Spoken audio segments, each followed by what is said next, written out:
All right, we will begin level 2 of the free accompaniment course lesson. And we will begin with pentachords. I'm assuming you all know your scales. And so the pentachord would just be the first 5 notes of the scale.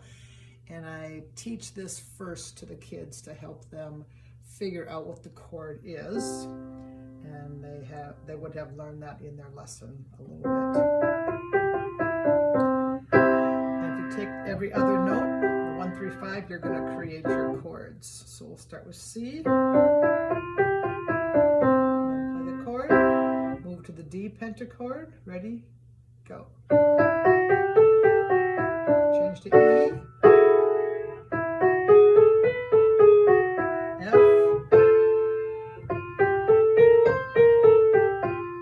G.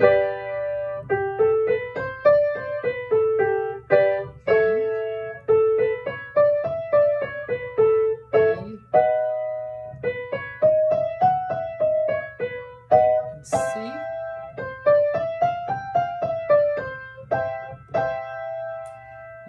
A student, I probably wouldn't go through all of those. This was just to help you get familiar with the chords. And the second thing we want to do is to be able to move very freely between these chords. So we'll start and we'll use like whole notes. So 1, 2, 3, 4, 1, etc. Okay, 1, 2, ready, go.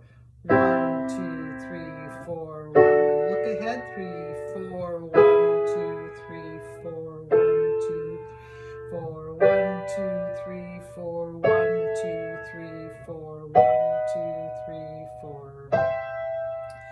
All right, now you want to add your technique in there. So if you're a person that rolls up for longer notes, great. If you're a person that rolls this way, great, that more the Taubman method, whatever your method of operation is, you continue to do that. All right, now let's do it as half notes, like 1, 2, 3, 4. 1, 2, ready, go. 1, 2, 3, 4, 1, 2, 3, 4, 1, 2, 3, 4, 1, 2, 3, 4. Let me back up on the B chord. My hand is large, so I can play it with the 1, 3, and 4 fingers.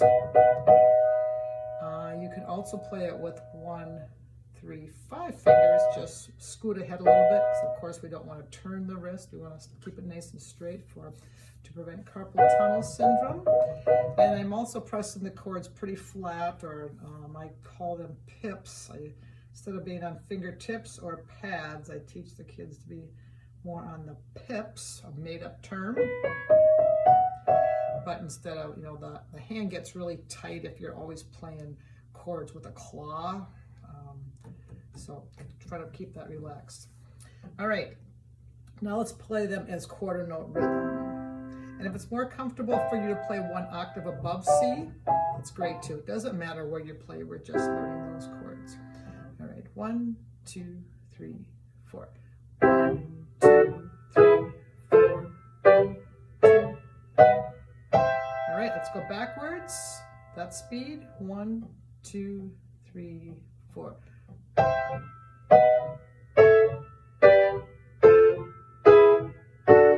Okay, so basically you want to become very familiar with those chords. Now we're going to jump an octave. And we're not really going for technique right now. 1-point focus. So we're just focusing on you finding the chord easily. And then let's go up 1 more octave. C chord. Go to the D chord.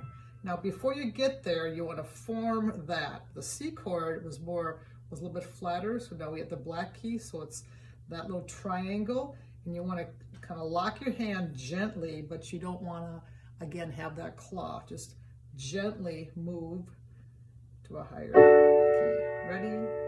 Go. 1, 2.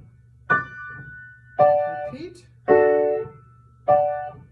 Now we're going to go to E, exact same hand position.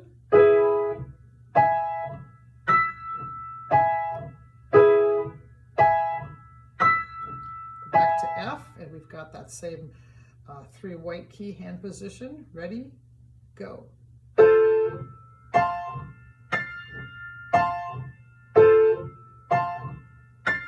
the G, same white position.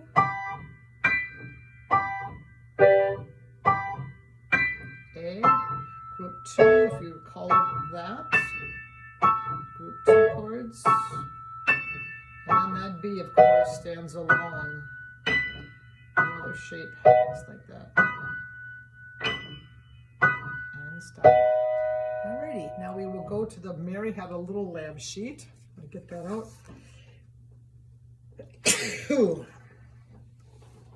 Excuse me. So this course will have a lot of public domain songs because those are the ones that you can use for free without paying a royalty. And free is always good, right?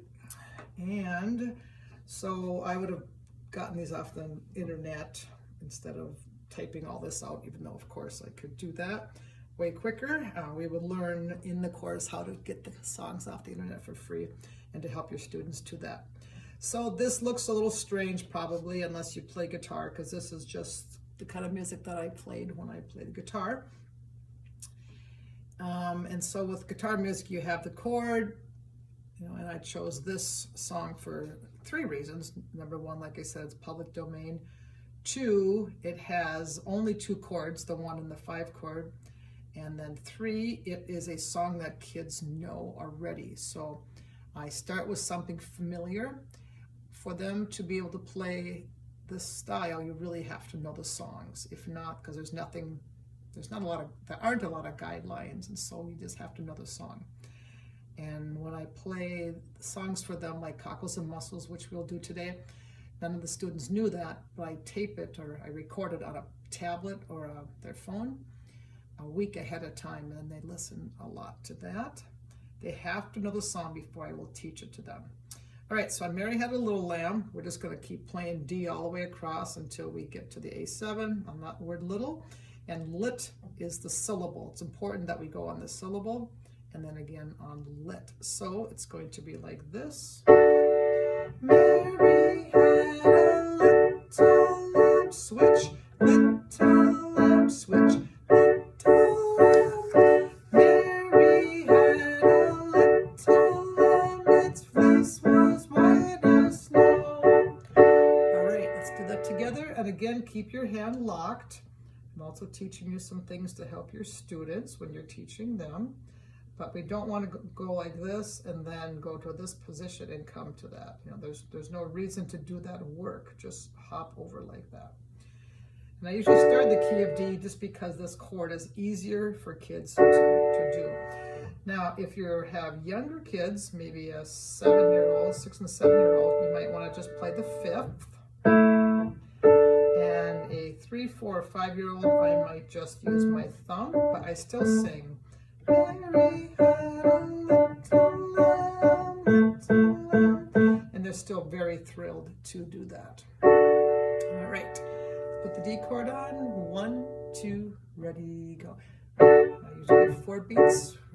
Mary had a little lamb, little lamb, little lamb. Mary had a little lamb, its fleece was white as snow. And we'll stop there.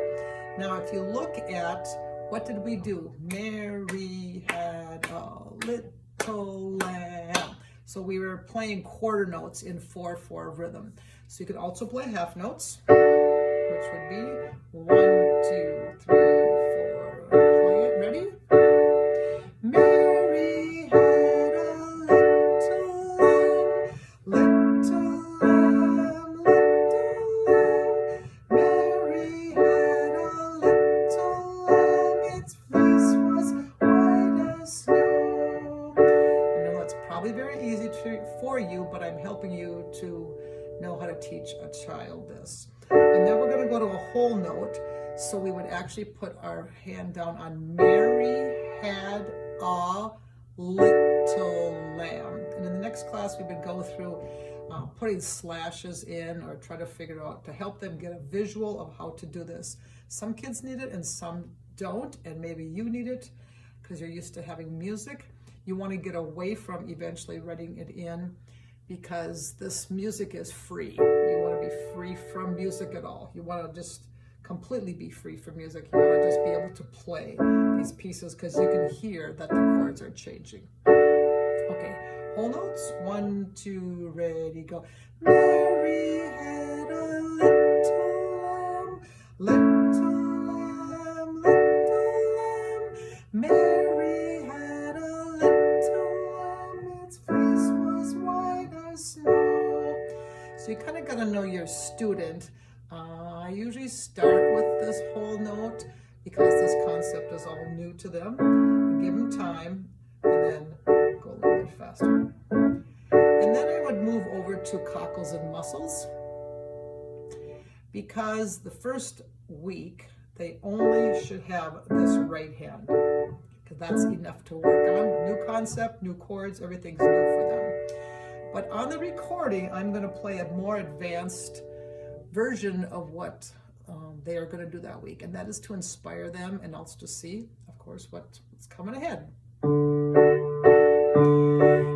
Dublin, fair city, where the girls are so pretty, I first set my eyes on sweet Molly Malone, as she wheeled her wheelbarrow through streets broad and narrow, crying cockles and mussels, alive, alive, oh, alive, alive, oh, alive, alive, oh, crying cockles and mussels, alive, alive, oh. She was a fishmonger, but sure 'twas no wonder, for so were her father and mother before, as they each wheeled their barrow through streets broad and narrow, crying cockles and mussels, alive, alive, oh, alive, alive, oh, alive, alive, oh, crying cockles and mussels, alive, alive, oh. So, like I mentioned, kids really like this song, or maybe I didn't mention it, but kids love this song. And I do use it as a teaching moment. I did homeschool our children, so everything's a teaching moment.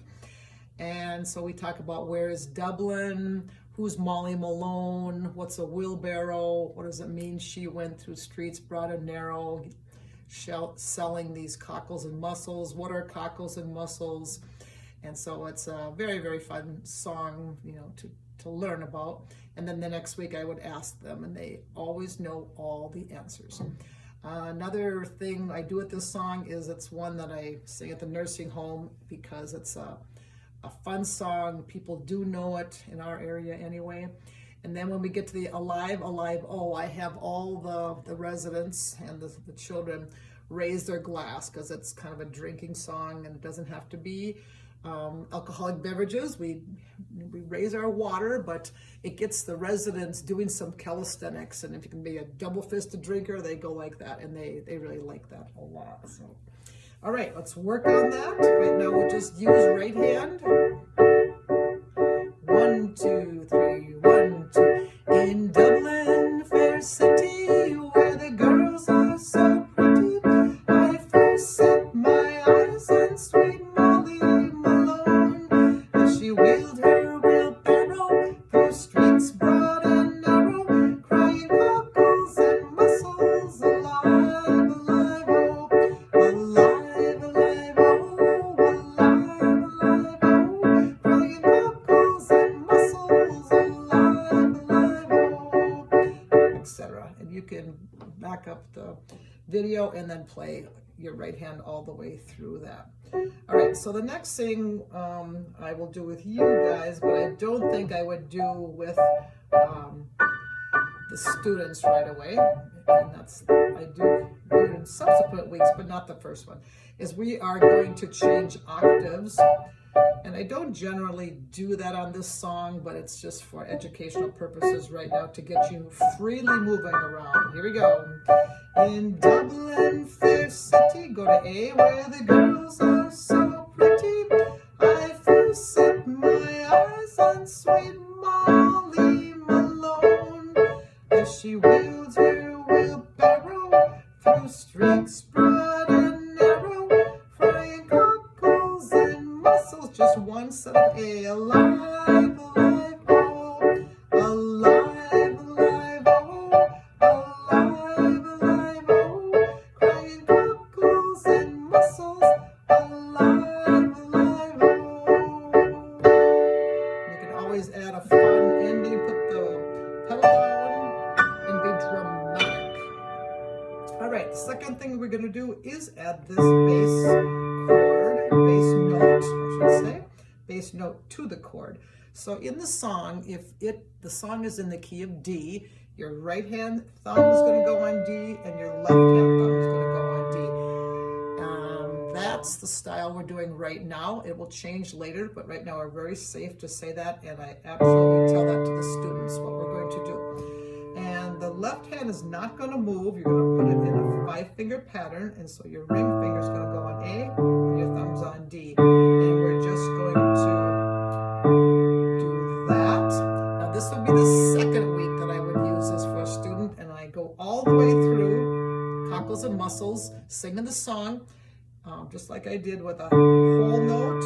In Dublin, fair city, where the girls are so pretty, all the way through, so you can again back up and play with the full version with half notes then.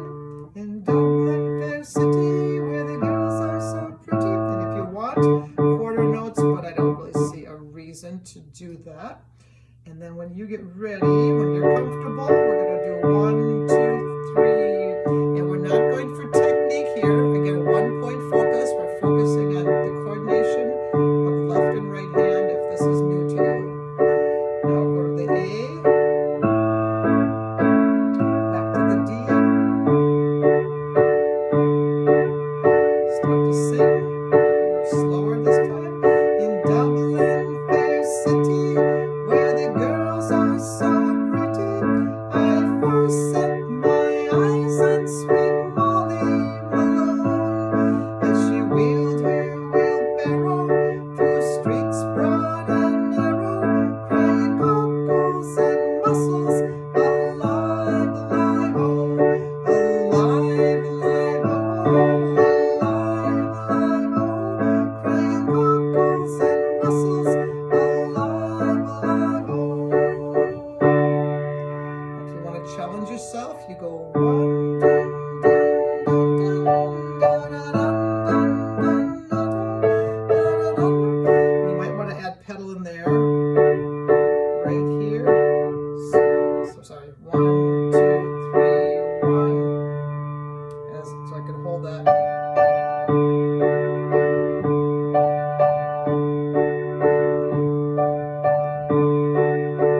Go to A.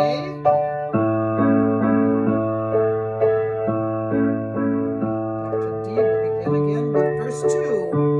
She was a fishmonger, but sure 'twas no wonder, for so were her father and mother before, as they each with their barrow through streets broad and narrow, crying cockles and mussels, alive, alive, oh, alive, alive, oh, alive, alive, oh, crying cockles and mussels, alive, alive, oh.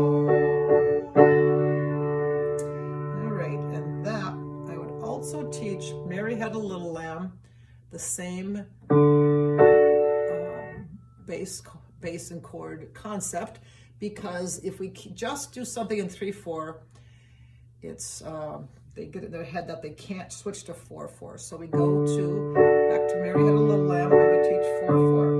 Same thing, same idea, only it's not this. Well, I'm going to back up one more thing. When you get better at this, you want to have your different wrist heights, because it's we don't want that, and we are holding this. My preference is so the sound carries more. And then as soon as you can, you play without music, and I also have the students play without music, because we want this like down deep in their soul, because of course everybody wants to play Mary Had a Little Lamb together. of course. But we want to start memorizing with something that's very easy, and this is only 2 chords. All right, Mary had a little lamb. 1, 2, 3, 4. Go to A.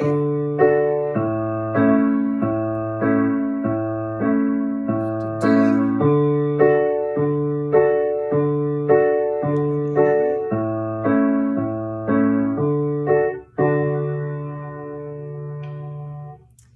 Alrighty, so 1, 2, 3, 4. Mary had a little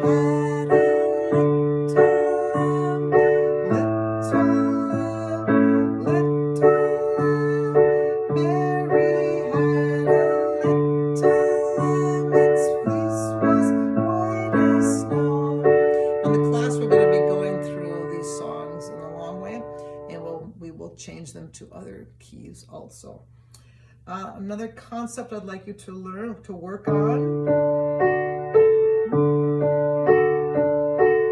is we're going to roll the chord, because next week we'll do we'll do Amazing Grace, and this pattern will work well. So it's something that's good to work on before you get there. So I'm just playing the chord again, left hand, right hand, 1 and 2 and 3, and go to the A.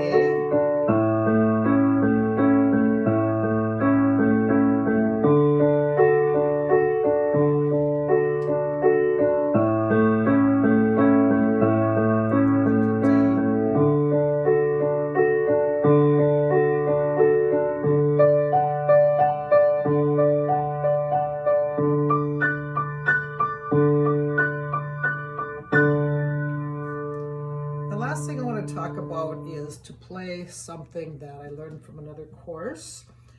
It's just very free-flowing, and it does lead to more advanced improvisation later, but that's not what I'm getting at right now. I just want to play very freely.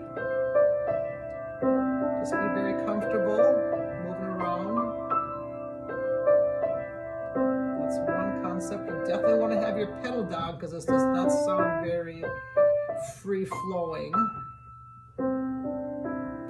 This is supposed to be calm. It's this exercise I do with the students to calm them down. And this week it's just be creative with this. That's one concept. And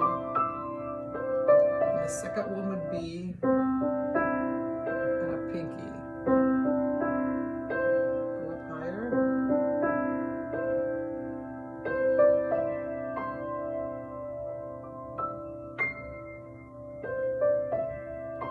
One note in the left hand, just a C. And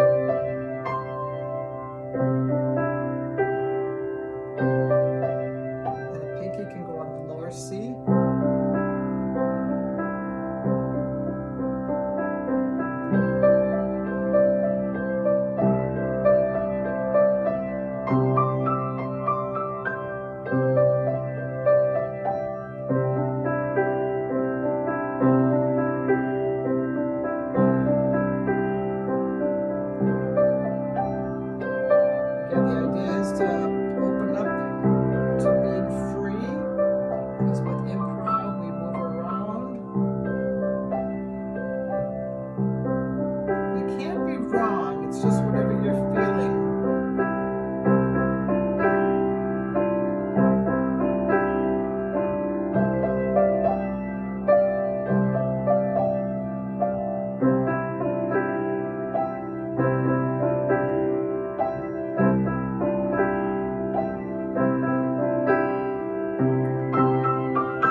So the next lesson we would be going to a lot more keys, and we would move as fast as the attendees want to move, because if something is easy, we'll just move on.